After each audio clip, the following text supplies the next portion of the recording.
Welcome, welcome. Hi, Meg, Brittany, and friends. I'm so curious. Um, how many of you have, how many of you are in my 6 week program or you have bought my 6 week program? And tell me how long ago you bought it if you are in my 6 week program.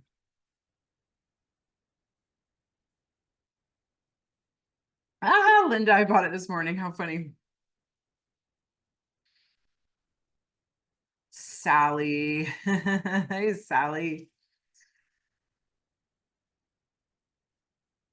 Shelly, you bought it in July and completed it. Way to go. Okay, this just bought it this weekend. Okay. I was having a set. All right, how many of you uh are not in my 6 week program? I want to get a sense of that because it sounds like most of you guys are my students. But if you are not in my 6 week program and if you don't know much about me, oh, okay. So some not in program. Oh, shoot. Okay. All right, we got a good mix then.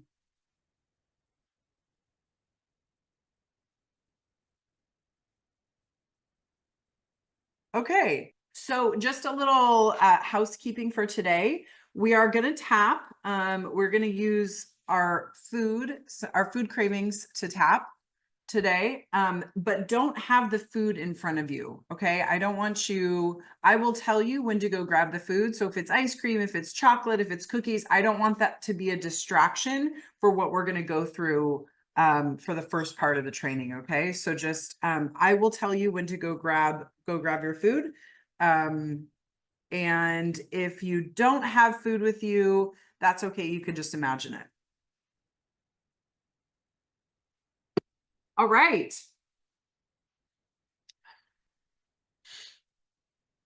All right.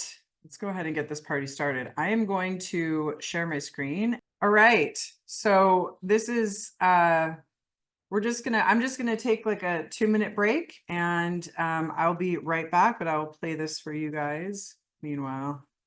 A lot of women think that they just need another diet, and what they don't realize is that another diet isn't going to fix it. I have tried many things before. Every diet in the world, I guess. I've tried literally everything. I just never lost the weight. Women blame themselves. They think that it's my fault that I can't stick to a diet, and it's not. And when you go and you look at these wounds and you heal those traumas, that's when you can actually release the weight, and that's when it becomes really easy to be your ideal weight. Before meeting Brittany, I had tried other weight loss tricks. I had kind of like given up on that. So I was just going along in life, but feeling kind of stuck. And that's when I discovered Brittany. I really appreciate Brittany's all-in approach in working with people who have subconscious blocks around food and eating. I can just enjoy what I want and not stuff myself like I'm never going to have it again.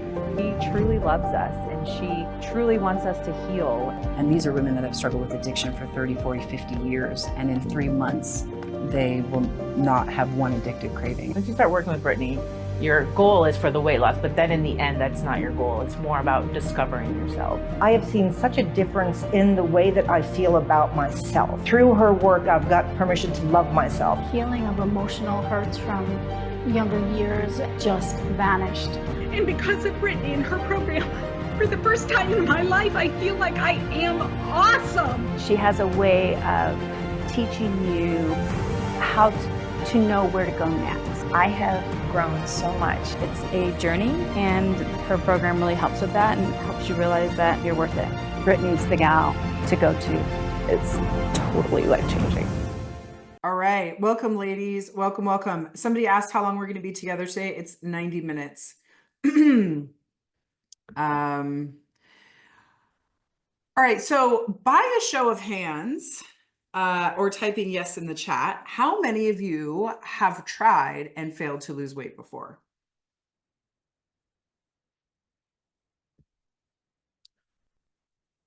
Yes, yes, yes, yes, yes, yes, yes. Okay, so it's pretty much all of us then. And, when you really think about it, losing weight isn't actually the hard part. right? Because we've all lost weight before. The hard part is keeping it off, right? So I'm going to tell you something. After a decade and $100,000 of my own money, I found what I believe is the only and the most effective way to permanent weight loss. And write this down. It's all without pharmaceutical pills, no surgeries, no shakes, no needles, no jabs, none of that stuff. I'm going to show you what $100,000 of my own money and a decade of my life returned. So if you have a pen and a piece of paper, during the rest of our time together, I'm going to show you the secret to permanent weight loss. And here's the best part. You can still eat whatever you like. See, diets, trainers, pills, shakes, and even surgeries, guys, even surgeries, they fail. They often fail. And women from around the world come to me for the missing piece. So today I'm going to prove that permanent weight loss is possible. When you embrace this missing piece, you can look the way you want while eating the way you want whenever you want. You probably didn't find me by accident. Today is a day that you get a glimmer of hope, and we destroy these horrible, horrible lies that you've been told for your entire life about diet and weight loss. Because the truth is, you've been lied to. The fitness industry, the pharmaceutical industry, the medical industry, they profit by prescribing, not by curing the actual problem. They benefit long-term if they sell you Band-Aids instead of fixing the wound. It's not in their best interest to address the cause of your weight gain. They'd rather sell you something to treat a symptom or two, right? How many of you guys know this is true?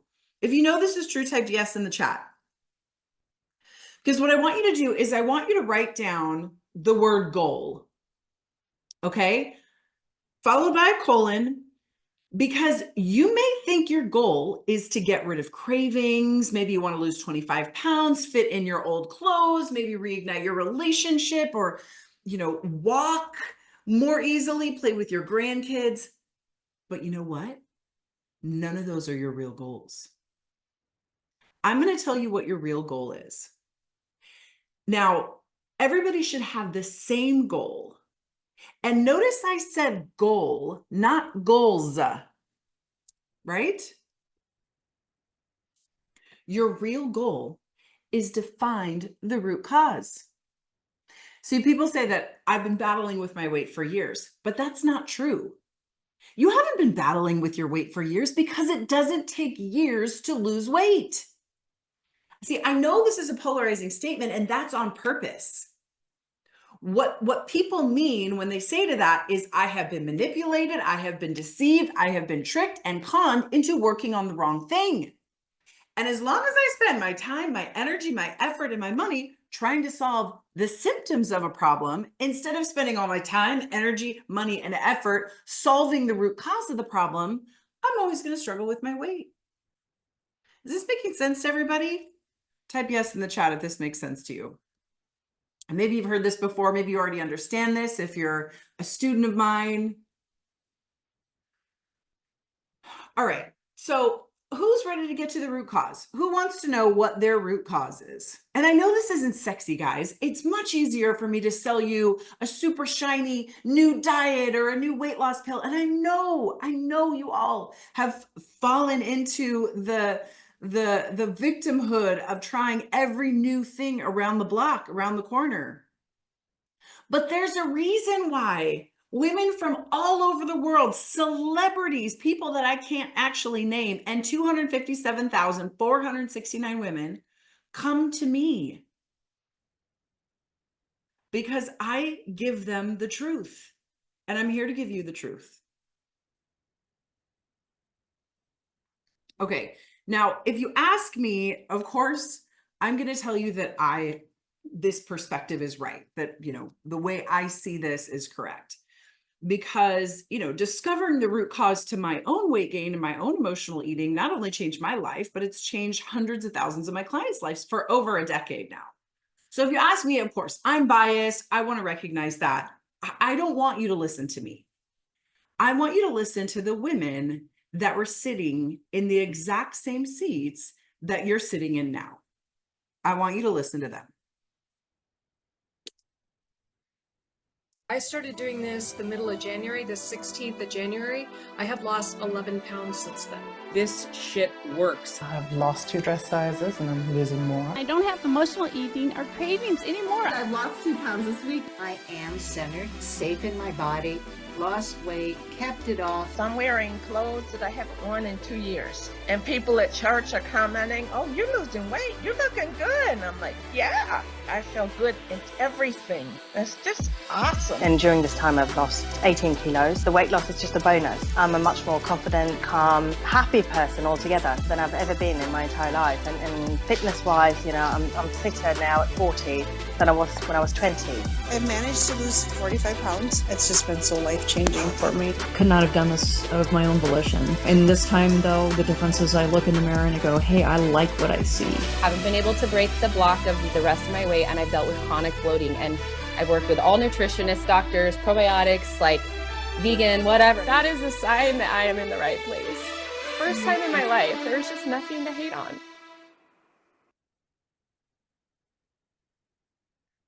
All right, so you might be thinking, okay, Brittany, well, that all sounds good. I'm motivated by these people. Tell me what the root cause is. Tell me what the root cause. What is my root cause? Well, you might know this. If you're a student of mine, you probably have heard me talk about this. And, or if you're in personal growth at all, you know that we have a conscious and a subconscious mind, right? So scientists have proven that 90%, you guys, 90% of what you think and do is run by your subconscious mind. This includes your thoughts about food and exercise. So your thoughts and emotions are controlled by a part of your brain called the hippocampus. And you might be thinking, well, okay, what does this have to do with my weight? Write this down. Everything. See, fears and phobias, they seem to arise without a clear reason. But what I bet you didn't know is that the hippocampus is an area of the brain that stores all of your memories, and it triggers automatic fear and anxiety and pleasure responses. Okay, so we're going to do a test right now to see if this is you, because, you know, maybe you don't have this problem. And if that's the case, you don't have to spend 90 minutes with me. You can leave and you can do something else with your day.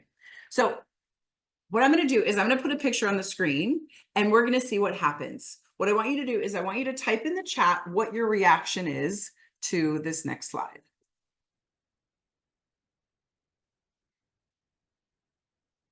Type in the chat. Yeek, ooh, gross, meh, scared, scary, fear, yuck, everything all at once, nothing, funny, laugh, disturbing, creepy, sad, nasty, super creepy.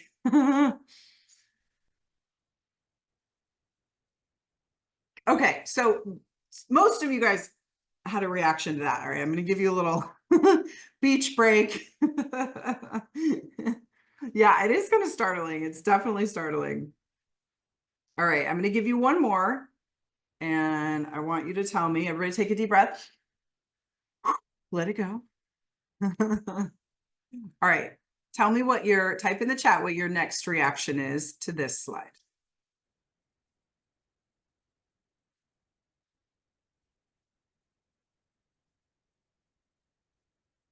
Nope, frightened, relaxed, horror, terrified, ew, kill it, no way.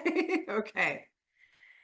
See, here's what I want you guys to realize. As smart as you all are, you don't even know why you're responding that way.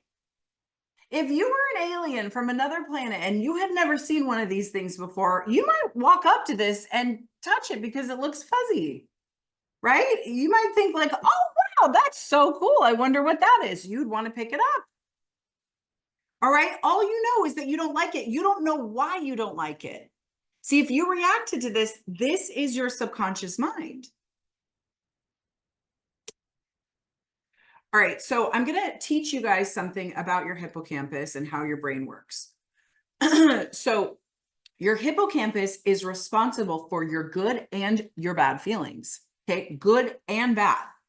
When we have an experience, when we experience pretty much everything in life, it creates an imprint in the hippocampus when the experience is impactful in some way, okay? When you experience something bad, the hippocampus sends a signal to the amygdala, which is your body's fight or flight response. When you experience something good, the hippocampus sends a signal to the nucleus accumbens, which is the brain's reward system, and that makes you feel good. When something happens and we're reminded of an experience that's been imprinted in our hippocampus, a signal goes off in our brain. Okay, so we're going through life, we're, a kid, we're experiencing things, whether it's good or it's bad, it's being imprinted in our hippocampus.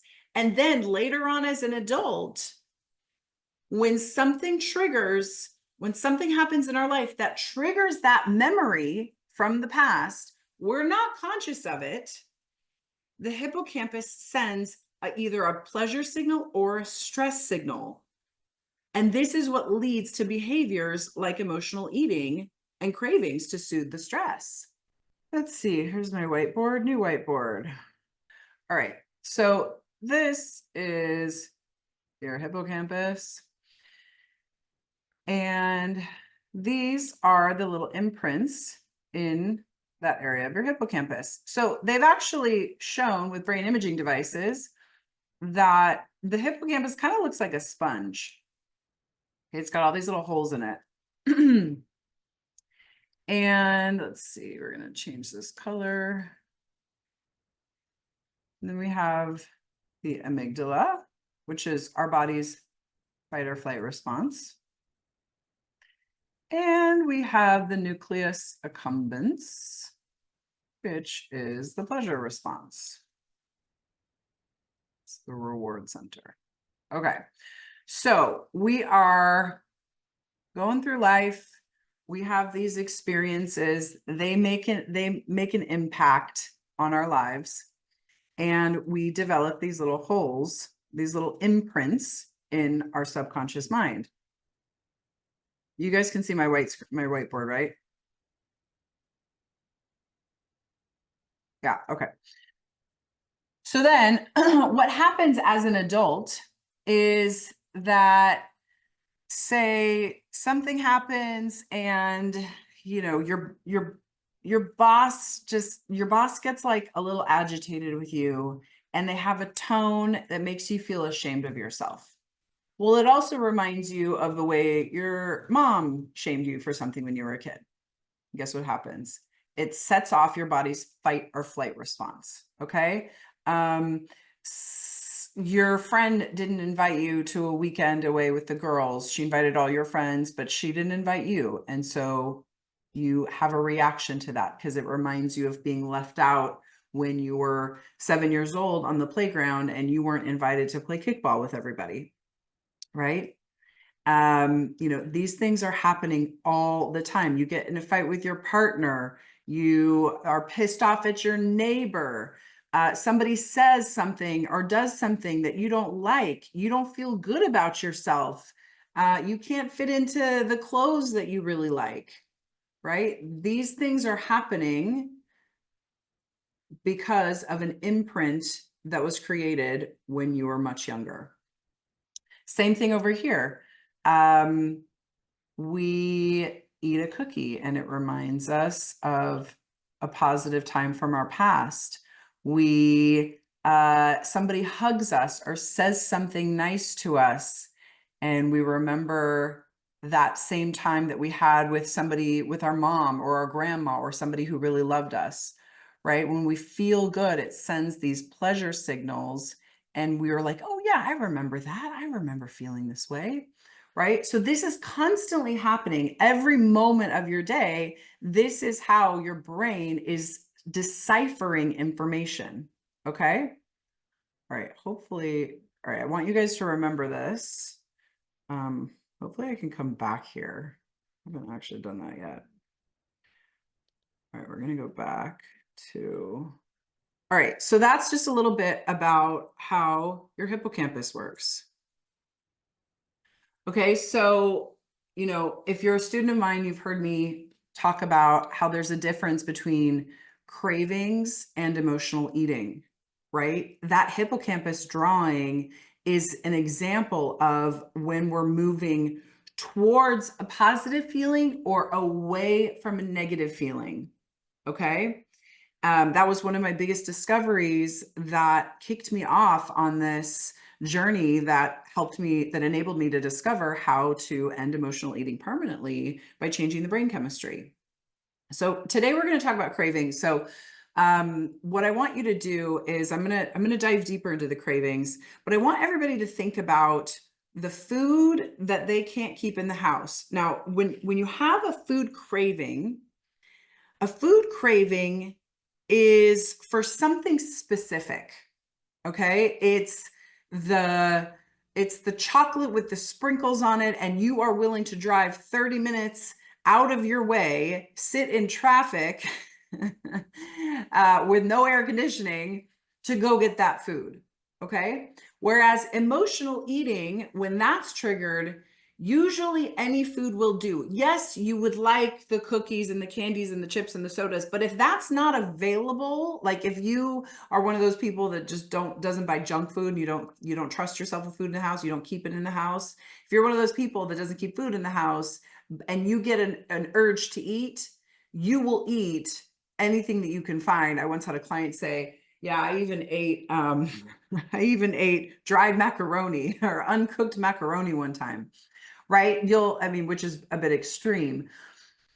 So today we're just going to talk about cravings, but I want to make that example for you guys just so you understand that, you know, nobody talks about this. Nobody teaches you that you're having an emotional response, that you're having a different emotional response. They think, oh, you're just eating, that food's not on your diet, you're bad, you can't stick to a diet, you don't have willpower. That's what you think. That's how you've been programmed, right? But that's actually not true. The signals, the different signals that are going off on in your brain are what's causing you to have that emotional reaction. Okay. So I want you to tell me in the chat, tell me what that food is for you. What is that food that you can't keep in the house? For me, it's chocolate chip cookies. Okay. For me, it's chocolate chip cookies.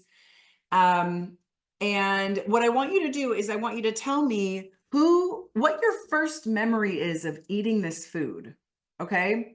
So people who struggle with certain foods that they can't keep in the house will often, pretty much always, have a memory of eating that food with somebody that they love or during a time that was really positive for them.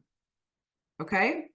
So for me, my positive memories go back to me baking cookies with my grandma. My grandma was like my second mom. She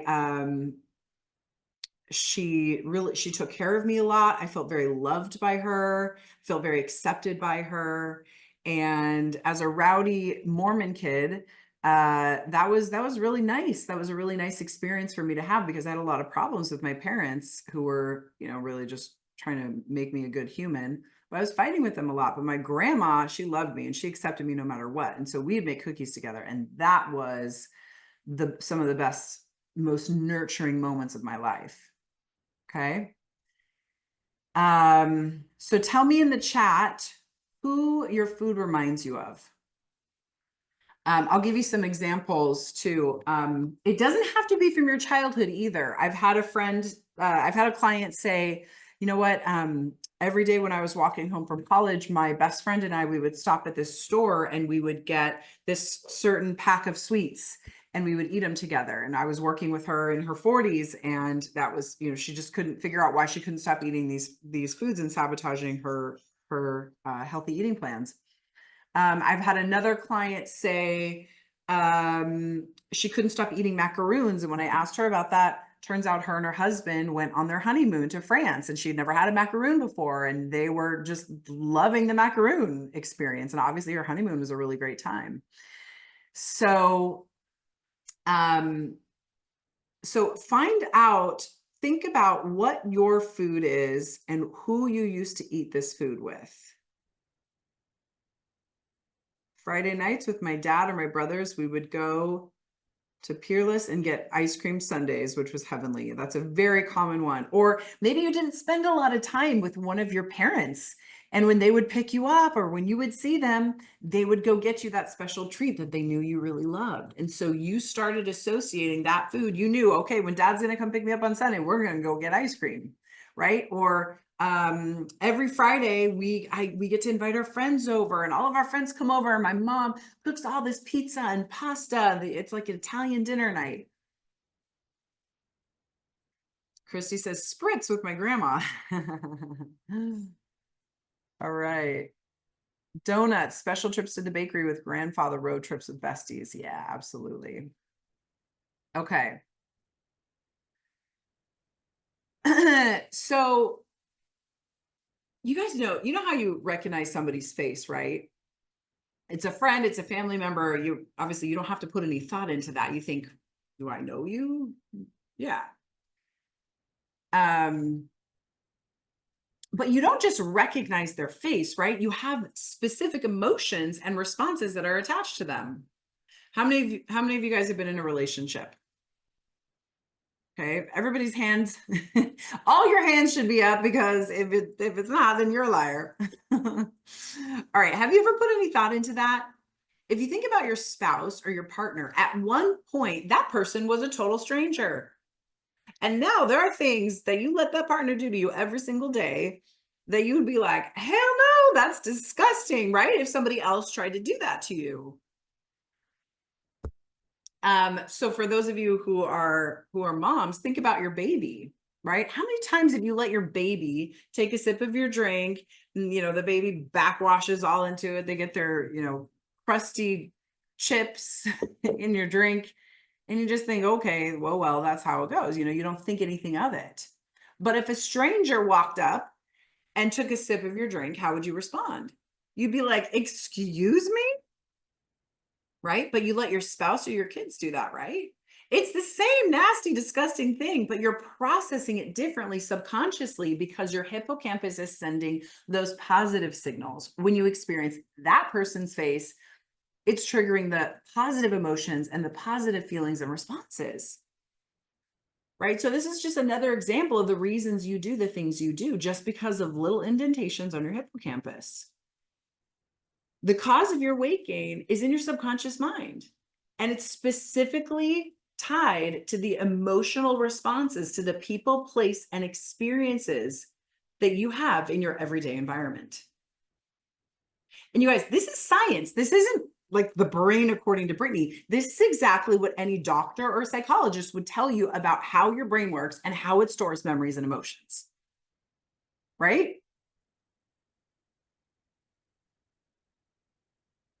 Okay, so cool, Brittany. What does the hippocampus have to do with weight loss? I'm so glad you asked. All right, so when most people, everybody here has tried and failed diets, right? So what's the strategy that most people do? You're like, okay, I'm sick of this. I'm sick of looking this way. I'm sick of feeling this way. I'm going to go on a diet, or I'm going to start eating healthier. I'm not going to eat gluten. I'm going to stop eating sugar, right? And that is coming from the conscious part of your brain. You've seen this photo a lot with personal growth, where we talk about the conscious and the subconscious mind. The conscious mind is the 10% here that's sticking up out of the water. The subconscious mind is controlled by the 90% of the experiences, beliefs, and imprints or indentations you have in your hippocampus. Okay, so my definition of trauma is anything that makes you feel unsafe. When a traumatic event occurs, it's really just something that makes you feel uncomfortable.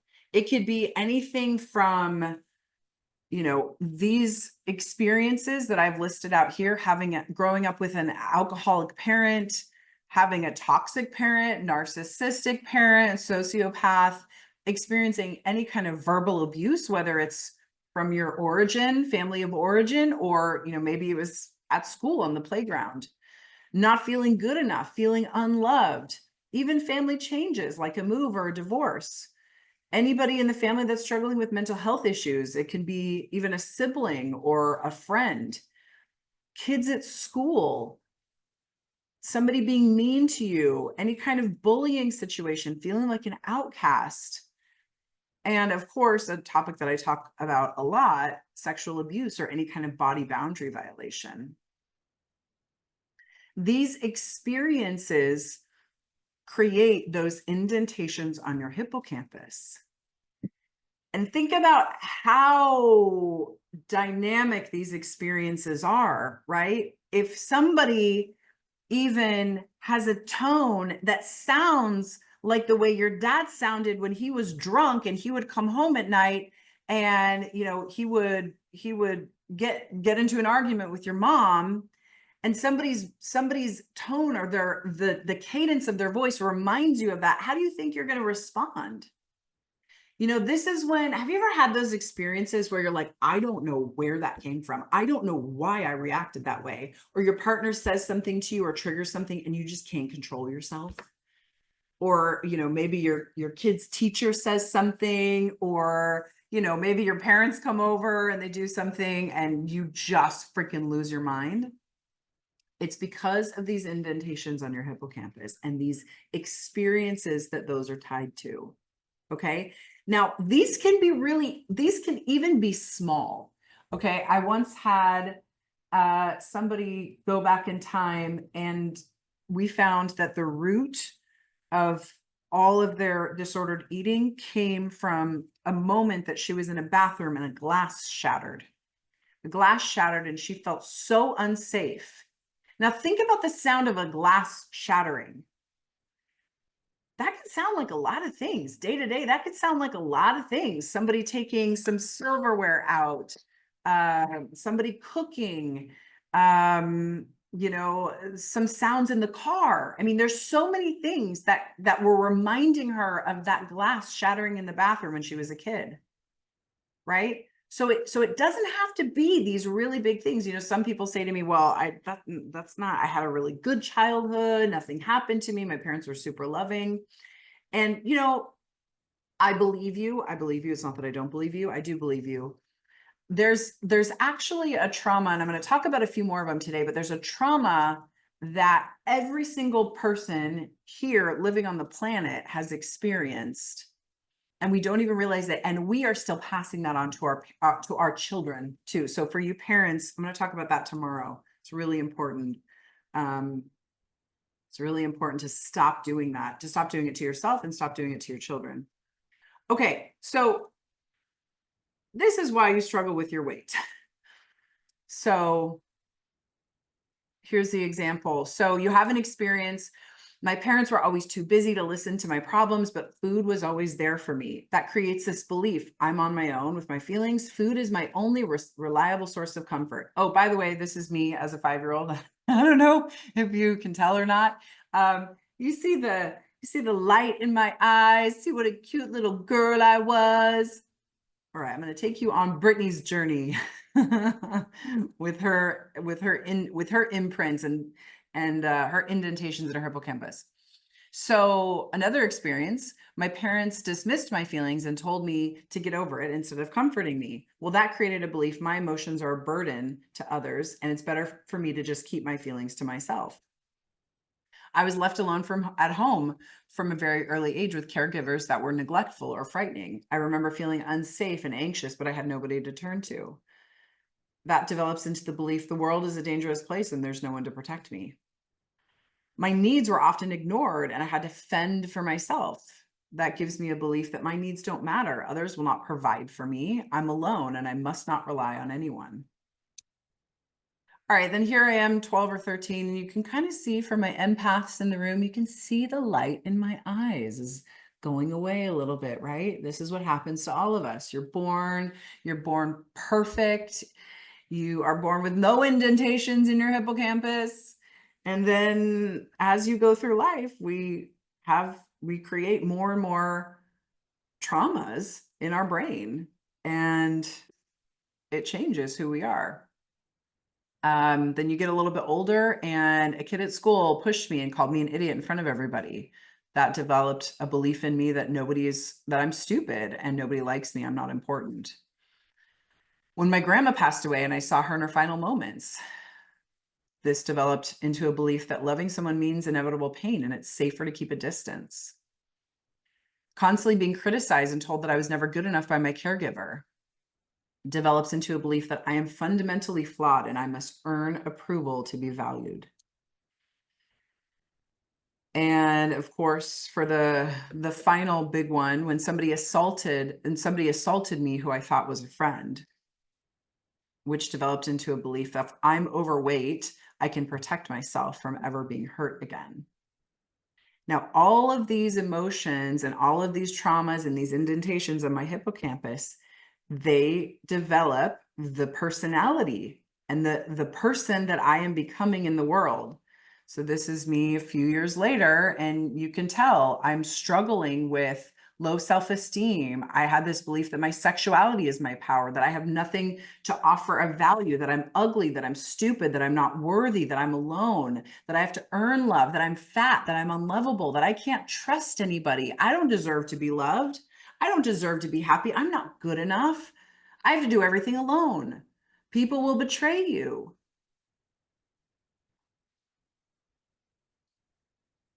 Right?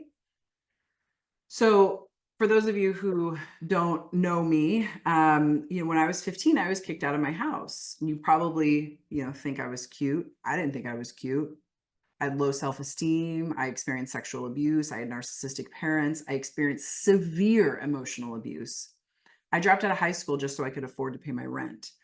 And truly, the only reason that I didn't end up on the streets is because something inside of me was whispering that I was meant for more. And instead of ignoring that voice, I chose to listen. Fast forward to today, I've helped 257,469 women heal their relationship with food and lose weight. I've traveled the world for 10 years. I was living as an expat in Latin America and Europe. I run a multinational online business for more than a decade. I have amazing family and friends who love me. And I ticked off most of the experiences on my bucket list, I think before the time I was 35.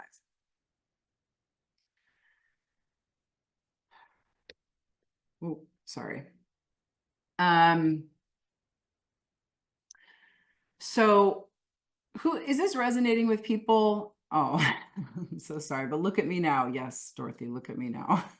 Is this resonating? Can you draw a line between some of the things that you guys have experienced and the behaviors that you have today? Can you see how your upbringing, no matter what that was, who that was with, who you were around, is basically controlling your life now? I'm seeing all these yeses. Yes, yes, yes. 1,000 times yes, definitely. The weight is a protection, but I want it to stop. Yes, Christy, absolutely.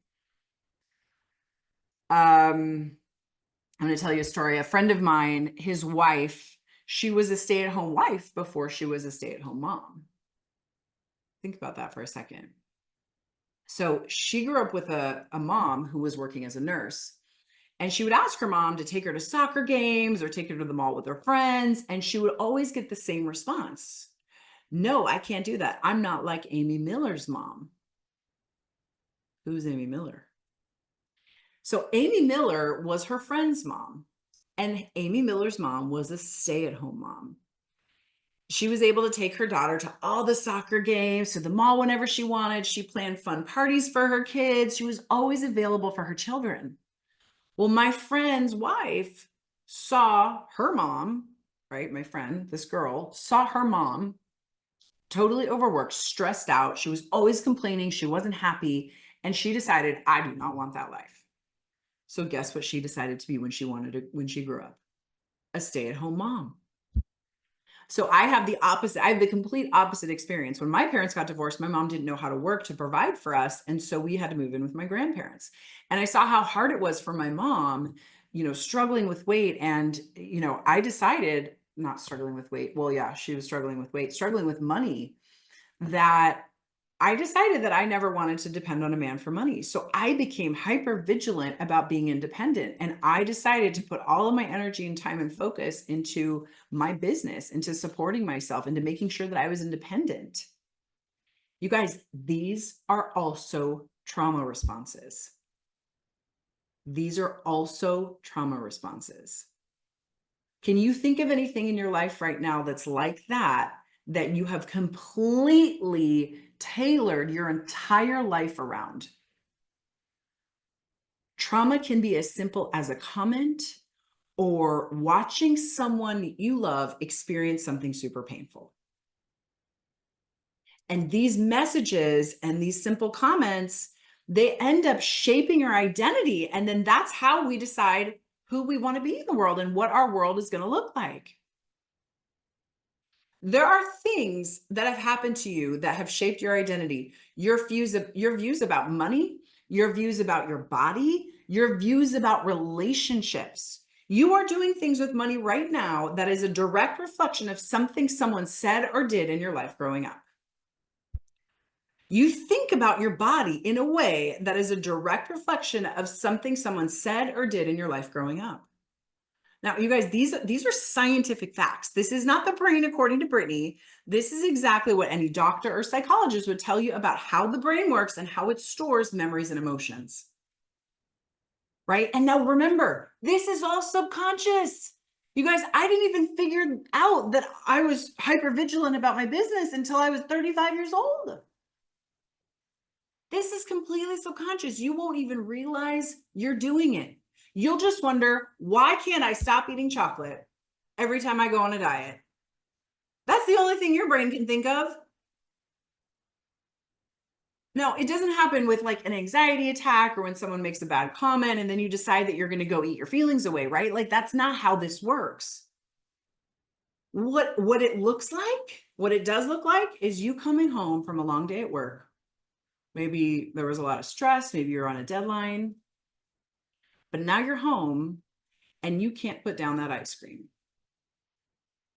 This is your brain's way of triggering those positive and negative feelings, right? So where is all this happening? Type in the chat. Where is this happening?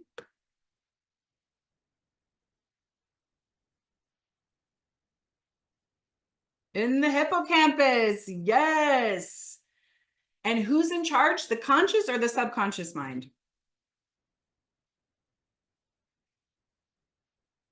The subconscious. Exactly. Well done. You guys are listening. Okay, so Brittany, thanks. You told me what all my problems are, and it seems hopeless, right? It seems hopeless. I want everybody to write down this. It's hopeless unless we cut the ties, unless we retrain your brain and cut the ties. Okay, I'm going to show you guys. This is what we can do. Hang on. Well, I was going to show you, do you remember how we had in the hippocampus, remember how there was the red and the green, and there were all these ties or these strings attached from the hippocampus to the amygdala and the nucleus accumbens. What we can do is we can sever those ties. And what we can do is we can actually, with brain imaging devices, we have seen this, that we can go into the hippocampus and smooth out those indentations. We can make it so that you can remember the things that have happened to you, but you no longer have an emotional reaction to them. How amazing is that? So I'm going to give you guys a test now, and don't worry, you'll get it right. I want you to type in the chat, tell me what your name is. Tell me what your name is. Type in the chat what your name is. Tammy, Donna, Carly, Sally. Woo! You guys are on it with the chat today. I love it. All right. So my question to you is, how do you know? How do you know? How do you know that's your name? Because I mean, People have called you a lot of things in life, right? Like somebody cuts you off on the freeway and they call you an asshole. So somebody calls you an asshole and that's your name. How do you know that's your name? It's the name I was given at birth. It's my mom and dad, my parents told me, because that's what my parents told me. It's how I identify with myself. Okay, so what's your point, Brittany? My point is, you respond to that name because you were trained to respond to that name. When you came here, you really didn't even know that that was your mom and dad, right? You come to learn that that's them, but you didn't really know that at first.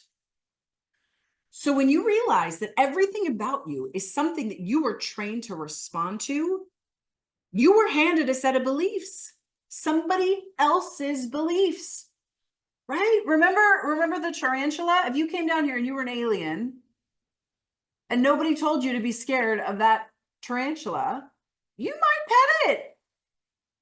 You might treat it like how we treat dogs now. You might think, oh, this thing is so cute. It's so nice. It tickles when it's on my skin. Right? Another example of this, have you guys, so I want you to think about, I mean, we've all experienced this, and maybe you have a child like this. There's a little girl and she's growing up and she's taking the world in, right? She's very observant. She's looking around. She likes to watch everything. She doesn't really say much. She just likes to take it all in. People go, oh, she doesn't talk much. She's shy. Have you ever seen parents do this? Have you done it to your child? Oh, hey, this is my daughter. Oh, she's shy. And now that girl grows up. And what does she start saying? I'm shy. You take ownership of that because it was handed to you. But you could just be highly intelligent and taking in way more information than most people are. You just didn't have anything to say in that moment. You guys, you do this in your everyday life all the time.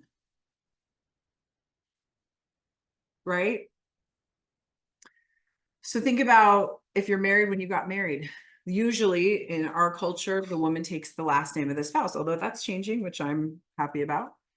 But for the purposes of this conversation, that means when you get married, you spend 20, 30, 40 years of your life responding to one last name. And then what happens when you get married?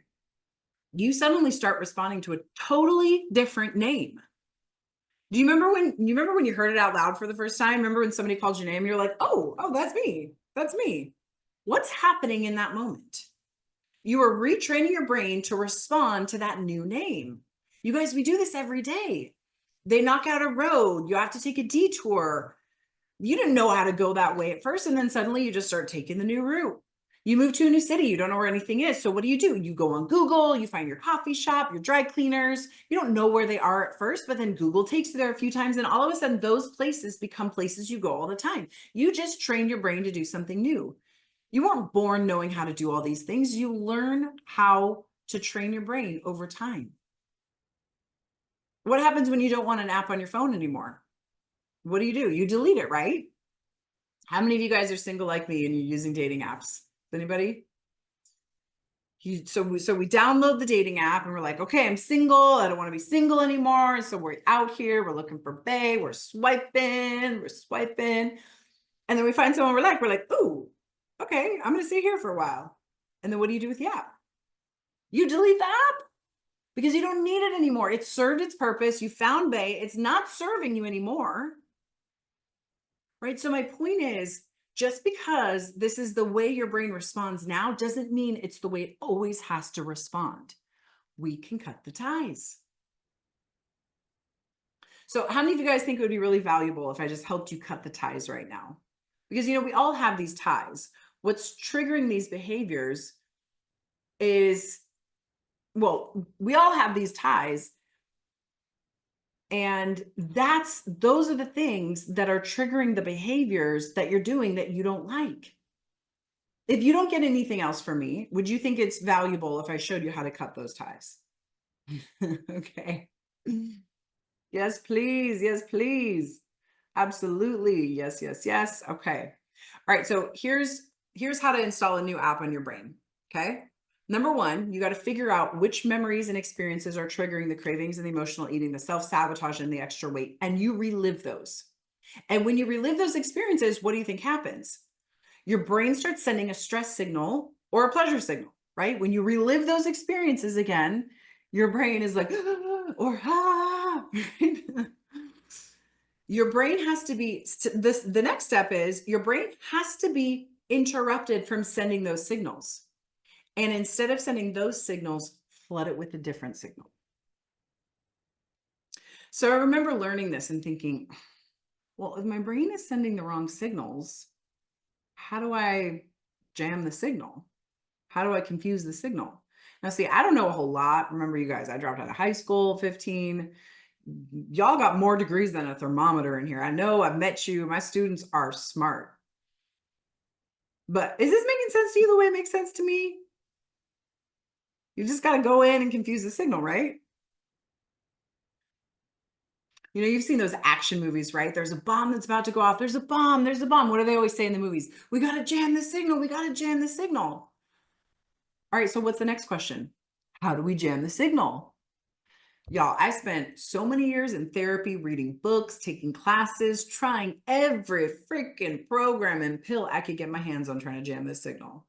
And I couldn't find it. I found a lot of things. I found a lot of things that helped me lose weight sometimes, but it was always temporary.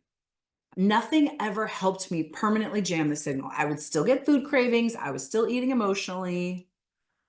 So I figured, okay, I mean, I've got to figure out a way to jam this signal on my own because I know myself.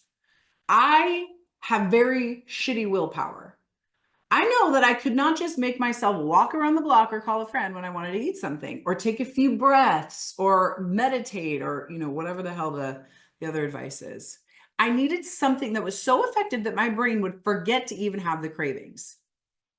And that's exactly what I discovered.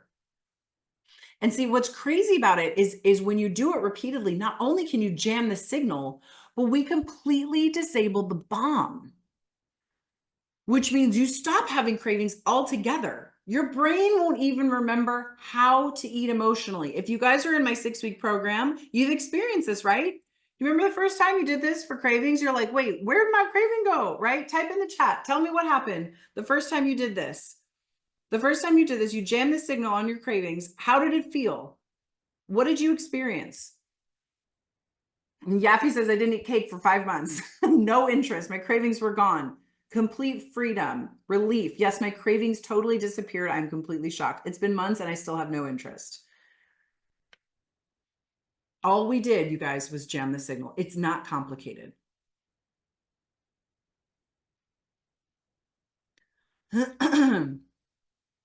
How many of you guys have exes, right? If your hand's not up, you're a liar.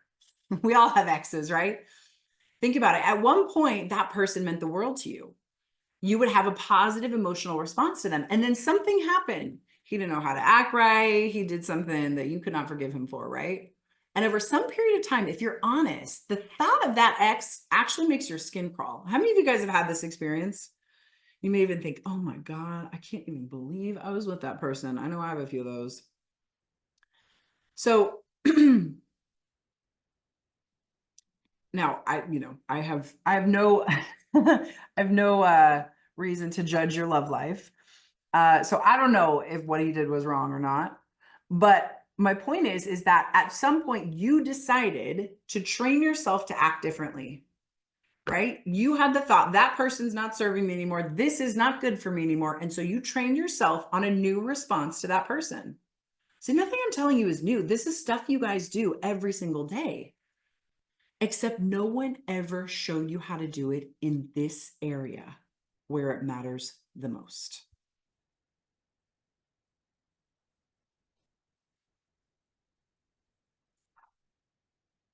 All right. So here's the missing piece. So I was looking for a way to interrupt the signal. And for those of you in my 6-week program, you have already been introduced to tapping. You can listen to these next examples as a way to explain what tapping is to your friends and your partner, because I know y'all are excited about this. And I know y'all don't have any idea how to explain it to anybody because I was like that for the first formative years of my life when I learned tapping. All right.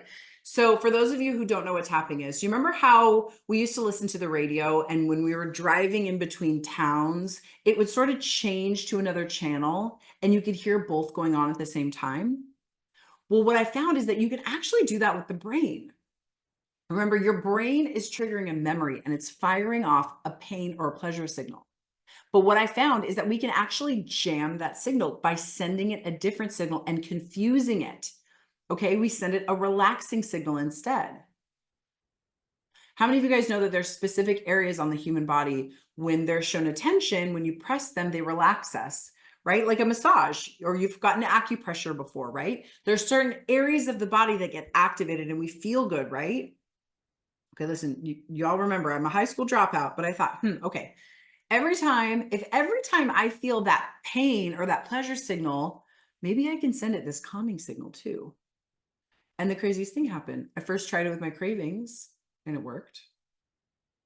And then with the emotional eating, it didn't work. So I realized I had to try a different signal for the emotional eating. And then I got the emotional eating to work, but then I started sabotaging myself and I tried that same signal for the sabotage and that didn't work. And so I had to come up with a whole different new signal for self-sabotage. And I just kept tinkering with it. And over time, I figured out that there's 12 different calming signals for the brain to completely cut the ties to cravings, emotional eating, and lose weight. So every time I felt a pain signal, I sent it a calming signal. And I started figuring out which calming signals went with which pain signals.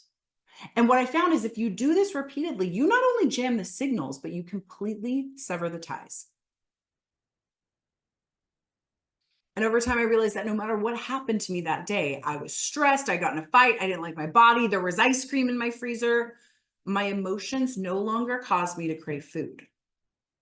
And that's how this works. When you do it repeatedly for a period of time, you can think about a bad thing that happened to you and your brain doesn't send a pain or a pleasure signal. You can think of a positive memory, but you don't get an emotional response. That means you stop having cravings, you stop having emotional eating, you stop sabotaging yourself, and you no longer struggle with the constant food noise. So your body gets the message that the weight is no longer needed. Now, of course, I don't know what traumas you have, and I don't know what your specific triggers are. We're actually going to talk about that more tomorrow. And those are all things that need to be figured out in order for you to find your own personal root cause so that we can sever the ties. All right, so how many of you guys want to experience how this works? Raise your hand if you want to sever the ties today. Okay, so what we're going to do is I'm going to teach you how to sever the ties to one of your foods, a food that you can't keep in the house. If you would like to be able to eat chocolate, right? Chocolate's a super common one. If you'd like to be able to eat chocolate and have a few squares instead of having the whole bar, or maybe you have just a scoop of ice cream instead of the whole pint, right? Who would like to do that? I'm going to show you how to sever this connection so that you can actually keep these foods in your house. All the foods that are sabotaging your healthy eating intentions, all those foods, if you have them in the house, once you learn how to do this, you will no longer be running to those foods. And here's the thing, a lot of people get worried like, oh no, I'm not going to be able to have my food again. And that's actually not true. You will just not feel so out of control around it.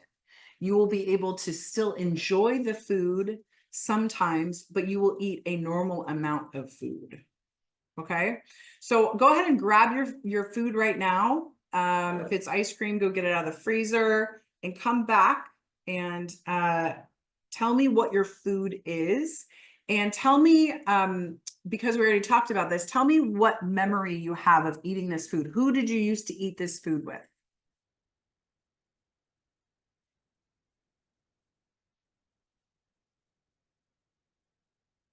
All right, Yaffe says chips at family parties. Great.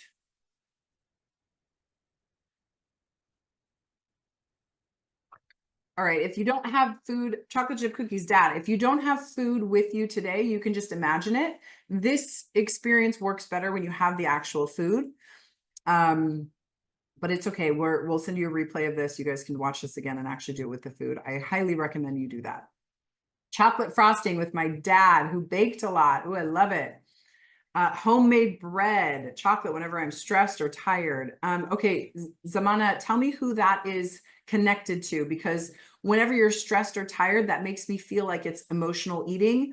And that's actually not the technique that we're doing today. Today we're just doing the pleasure signals. The pain signals are actually a completely different technique. It's a completely different signal and it requires a totally different process. Okay. Popcorn with mom, potato chips, lemon rolls. Okay, cool. So what we're going to do, guys, is we're going to use our fingertips and we're going to tap on different acupressure points on the body. So if there's anybody that's not familiar with tapping, what we're doing is we're simply pressing on specific acupressure points and we're sending a different signal than the one that's going out. Okay, that's it. This is science, you guys. This is not complicated. Okay. I'm going to share with you. Okay. So these are the points that we're going to be using to send the different signals. This is a very forgiving process. You basically can't do this wrong. Okay. So what we're going to do is I'm going to just go through the points. Let me share it so we can go through the points together. All right. So we have the eyebrow point, the beginning of the eyebrow. We have the outside of the eye. We have the under eye. We have under the nose. We have the chin point, collarbone point, under the arm, tippy top of the head, and the karate chop point. Okay.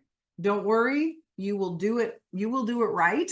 The only way to do this wrong is if you start thinking about your laundry list or who you got to pick up in 5 minutes, or if the class is over, or if you start thinking about something other than what we're talking about. Okay. Okay. So what we're going to do first is I'm going to have you, we're going to do some tapping with the memory of the person you used to eat this food with. Okay. So the first thing that I want you to do is I want you to actually take a bite of the food that's in front of you. And I want you to tell me what your desire for it is on a scale from 0 to 10. 0 is no craving at all, and 10 is like the worst it can possibly be. And while you're doing that, only have a small bite. I only want you to have a small little bite. I'm going to take a bio break for 1 minute. I'm going to just run to the bathroom and I'll be right back. 60 seconds. While you guys take a bite, just take one tiny bite and tell me in the chat what your number is on a scale from 0 to 10. Whew, I cannot think when I have to pee. Okay. Let's see. We've got a lot of numbers in here. 8, 8, 10, 10, 9, 7. Oh my gosh. You guys are on it today. Okay. 10 strawberry cheesecake. Cool. Okay. So what I want you to do next is I want you to think about the person you used to eat this food with. Who did you eat this food with? And type in the chat. Tell me who that person is. My dad, my mother, my aunt, my high school best friend. If you can't think of a person, you can always give this. So what we're going to do is we're going to give this positive feeling back to the person that it came from, because your cravings are coming from this positive memory. It's actually not coming from the food. And so in order to confuse the signal and to jam the signal, we need to send the signal back to the person that it came from. Now, if you don't have somebody that this came from and you still want to try this, it might be that you're just struggling with emotional eating, and it might be that you don't feel like there's anybody safe to send this to. Okay, so you can try this out. You can think of somebody in your life that's safe right now that you want to share this feeling with. You can think of a dog, an animal, dog, a cat. I know for me, when I was first starting this, I didn't have anybody that I felt safe sharing this feeling with. And so I used trees. Okay. It does not have to be alive. They can be dead. Okay. So I want you to think, and if this comes from a group of people, give it to the person that you are the most excited about sharing this feeling with. Okay. So what I want you to do is, you guys, you're just going to tap along with me. Okay. I'm going to show you where the tapping points are. You can use either side. Sometimes I do 2 fingers. I'm going to try to just do 1 to not be confusing. So tap along with me. So what you're going to do first, though, is you're going to look down at this food, and this is going to sound really weird, right? This is going to sound really, really weird. But what you're going to do is you're going to feel that 9, that 10, that 8. You're going to feel that good feeling, that craving that you have right now. You're going to look down, and that craving, you're going to pick that craving up, and you're going to take it out of the food, and you're going to bring it into your body. I know for me, I have to do this a couple of times. So you're going to literally scoop the feelings out of that food, and you're going to bring it into your body. Do that a couple times, and then just tell me when you've got it. When it feels like it's in your body now more, and it's not in the food as much.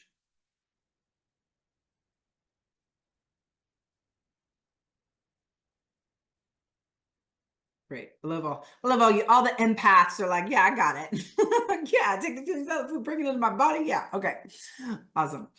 Okay. So now what you're going to do is that feeling that's in your body, I want you to imagine it's in your heart, it's in your chest.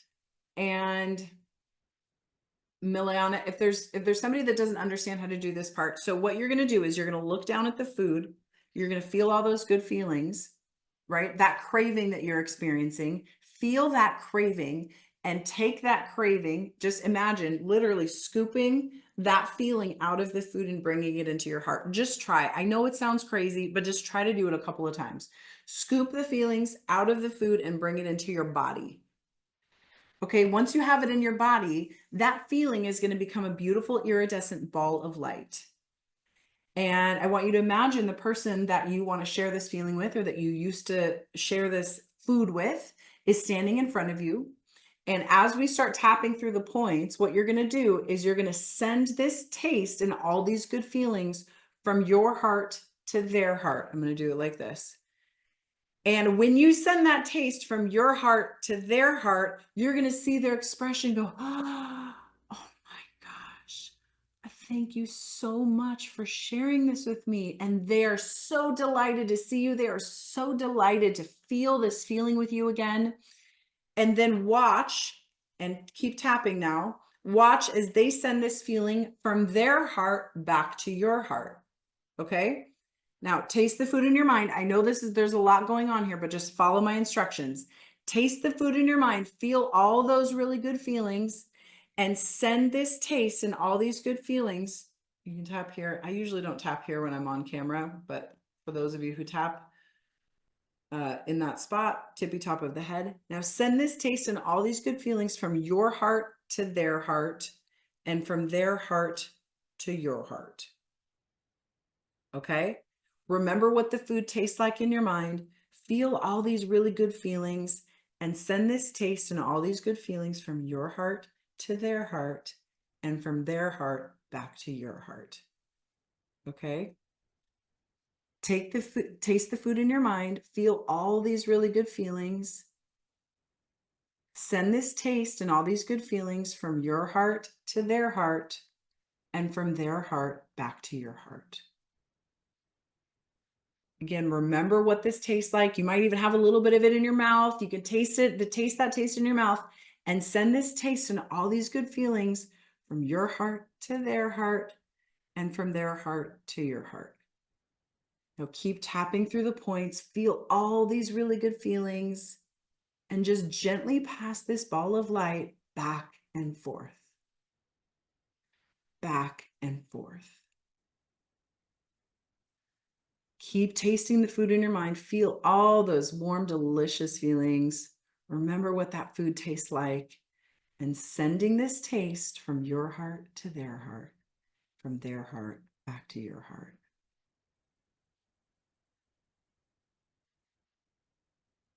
Keep tasting the food in your mind. Feel all those really good feelings, and just send this ball of light back and forth, back and forth, back and forth, back and forth. And keep tapping through the points here. And I'm going to take you through a little visualization. So I want you to walk over to them and I want you to give them a hug. And in your mind's eye, or you can do it out loud if you feel comfortable, I want you to tell them how much you love them and how special this time was that you spent with them. Tell them whatever it is that you want to say to them, whatever it is that they need to know.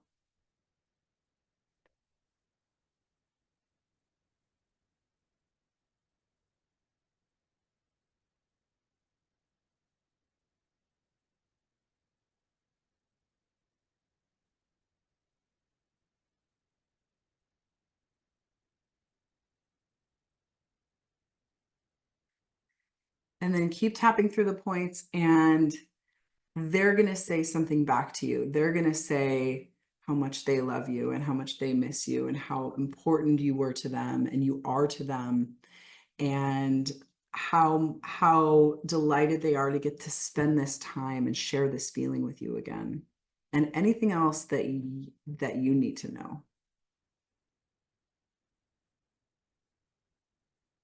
No.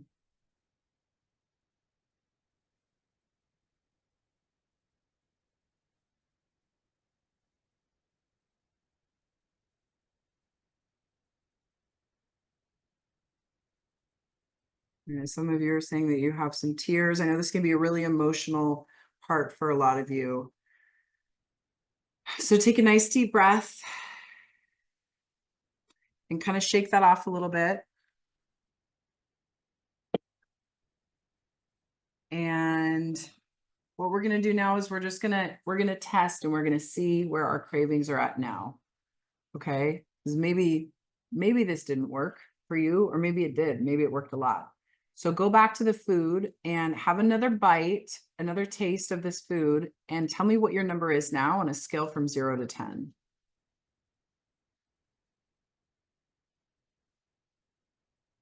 Tracy's at a 0. Kat says it was a 10 and now it's a 2. Okay, I see a lot of 0s and 2s. I see a lot of 2s, from an 8 to a 5. 0, I don't want it. 9 to a 1. 10 to a 2, I don't even want it. Okay, you guys, what did we do? What did we just do here? We just jammed the signal. We confused the signal. We told the brain that this food belongs with this memory. It doesn't belong with my emotions. We just jammed the signal. We confused the signal. We sent a different signal to your brain. When you were eating that food, it was telling you, oh my God, this food, it reminds us of that person. Remember grandma? Remember how good we felt when dad, we felt so safe. Now you got to be an adult and it's annoying and it's boring. And I would way rather go back and be a kid and have somebody else take care of me and solve all my grown-up problems, right? But the problem is that's not true for us anymore. We're adults and we have to solve our own problems. Mommy and daddy aren't fixing it anymore.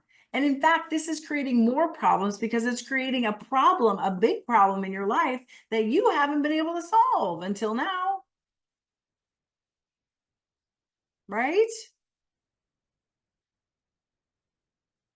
How does that feel? For those of you that got to a 0, how do you feel? Tell me what happened. All right, for those of you that still have a craving, we're going to keep tapping. Don't worry, I'm going to get everybody down to a 0. Terry says, I feel free. Tracy says, I feel content. I feel the hole filled. Oh, that's great. I feel released and calm. I remember the joy of family time. Exactly. I feel like I want the feeling of love more than food. Ooh, that's powerful. I was crying and very emotional, and now I'm calm and happy. Ooh, that's such a good feeling. Such a good feeling. Esther says, I miss her so much. Yeah, this can be really emotional. I'm exhausted, but good. Remember the good times with my late sister. Oh, yeah. Feeling hope, feeling really sad because I lost my dad 2 years ago, but I still feel his love. And that's the thing, with you guys, with the people that we have loved and lost, what did we do here? We just imagined that they were there. We imagined giving them a hug. Your brain doesn't know the difference between something real and imagined. You can go visit the people that you love all the time, every day. You can live with them around you. You can talk to them every single day. You can do this. If you really miss somebody, I talk to my dead grandma all the time. All the time. It sounds crazy, but I do. And she responds. She's there because her essence is still with me, right? So this is something that you guys can practice if you've lost anybody that's super important to you. Okay, so for those of you that still have a craving, give me your number now on a scale from 0 to 10. Where are you at? And if you guys for those of you that are at a 0, if you want to grab a different food, if you have another food around, you can do this next part with a different food.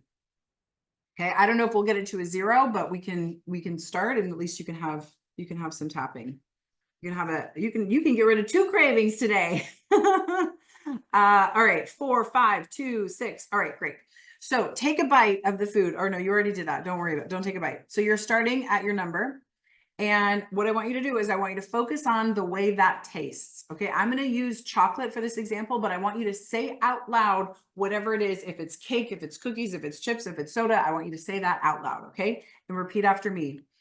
Even though I still have this craving for chocolate, I completely love and accept myself.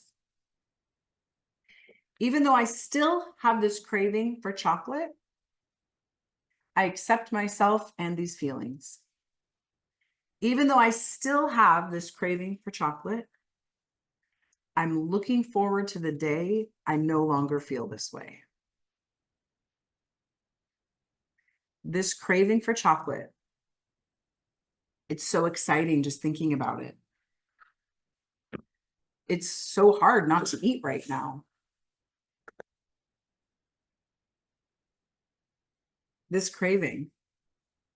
I just love the way I feel when I eat chocolate. I want to eat more of it right now. It tastes so good in my mouth.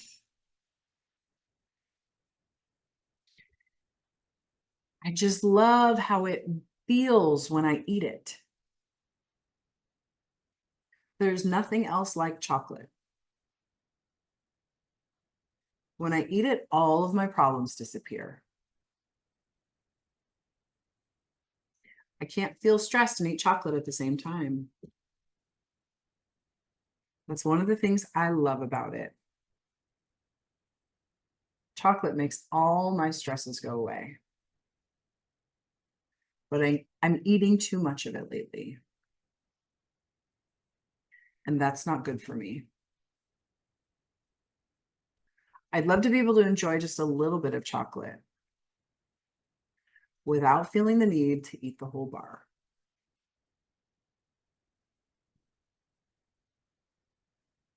All right, so now take a deep breath and have a small little taste and notice what you still like about it. Okay, when you first ate it, there was something that you really, maybe you just like the whole thing by itself, but now your sensations are going to change and you're going to notice the creaminess. You're going to notice maybe the softness of the cake.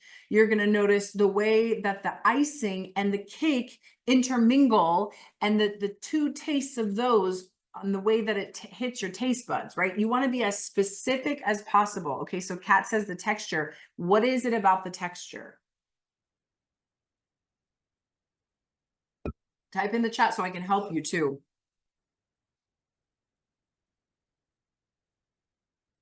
So, okay, it's soft and chewy. All right, that softness, that chewiness, it's rich and creamy. I would focus, if it's rich and creamy, I would focus on the feeling that's stronger. Rich, or is it creamy? Those are 2 different tastes. Soft and tasty, soothing, soft and chewy. I would focus on one or the other, Donna. It melts in my mouth. Good. Cold, creamy smoothie. Crunch and salt.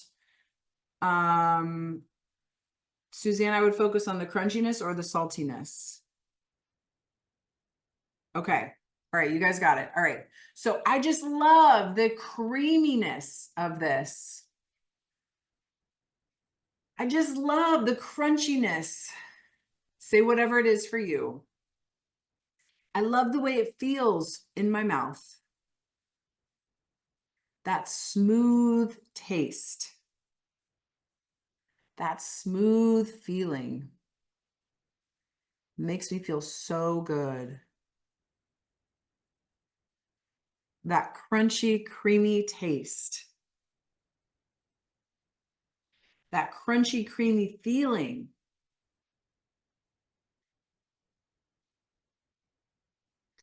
That rich taste. I love the way I feel when I eat it. I can't get enough of this creamy feeling. I can't get enough of this rich feeling. I can't get enough of the salty, crunchy, creamy, moist, whatever the feeling is. I can't get enough of it. When you say it emphatically, it helps you process it quicker too. That's why I'm saying it so animated. Okay? I just love that crunchy, sweet, smooth feeling. It's so good. I don't want to let this go. I don't want to let this go. All right, take a nice deep breath, and we're going to address the part of you that doesn't actually really want to give this up. I know there's some of you here. I don't want to give up this chocolate. I will feel deprived if I don't have my chocolate. You can't take this away from me. It's mine. Eating chocolate makes me feel so happy. I don't know how I'll feel happy if I don't have my chocolate. It's my reward. How will I reward myself if I don't have my chocolate? It's like an old friend. Chocolate's always been there for me. I'm afraid I'll never be able to eat it again. I'm afraid of feeling deprived if I don't have my chocolate. But the truth is, chocolate can't really make me happy. It doesn't know how. Chocolate is just chocolate.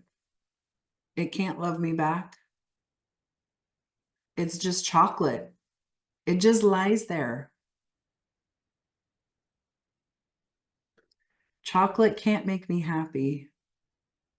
It doesn't know how. But I'm learning how to make myself happy.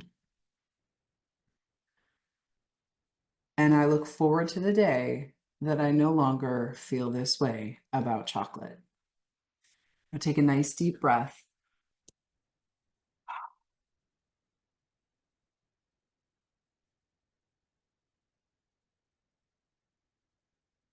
All right, now everybody go back and have a little taste of it. Now, here's the test, okay? Hopefully you guys are at a 0. I want to respect our time together.